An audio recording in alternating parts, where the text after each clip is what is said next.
Alright people, this is Twin Orchards in New Paltz.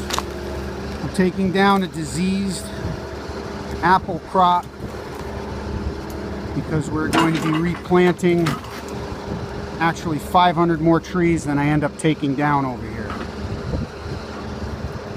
And this is Ed Venture manning the machine.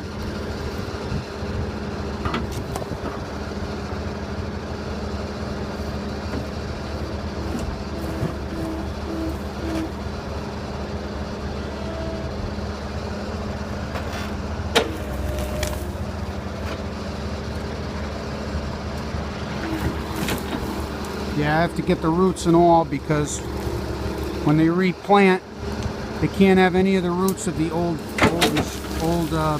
apple crop. Because these trees actually have a disease that's harming the other crops. So